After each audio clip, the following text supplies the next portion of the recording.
منکرین حدیث وایي یعنی عقیده او نظریه دا ده چې نبی کریم صلی الله علیه وسلم په تور یو قاصد باندې الله تعالی را لېږلی دی او چې الله تعالی آیاتونه او احکامات بیان کی او قرآن بیان کی نو د هغې نه بعد کې د نبی صلی الله علیه وسلم خپل څه حیثیت پاتې نشي یعنی د بیان کولو چې کوم دی نو حق ته حاصل نه دی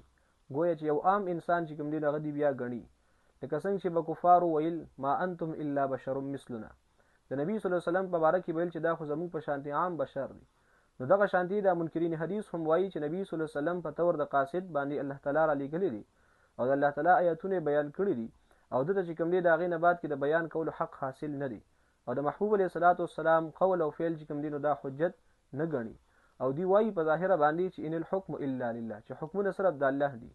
نو موږ ورته وایو چې قرآن کې خدا هم راغلی اطیعوا الله واطیعوا الرسول چې د الله او د الله د رسول دواړو تابعداري به تاسو کوئ نو دغسې عقیده او نظریه د کفار وه چې نبي او امتي به یو شانتې ګڼل او وی به چې کوم دی نبي ته د خپل بیان کولو چې کوم دی او د قول او فعل چې کوم دی نو هیڅ قسمه حاجت او حق حاصله نه دی نو منکرین حدیث چې کوم دی خلک د قرآن په نوم باندې خلک د نبی صلی الله علیه وسلم د شان نه منکر کول غواړي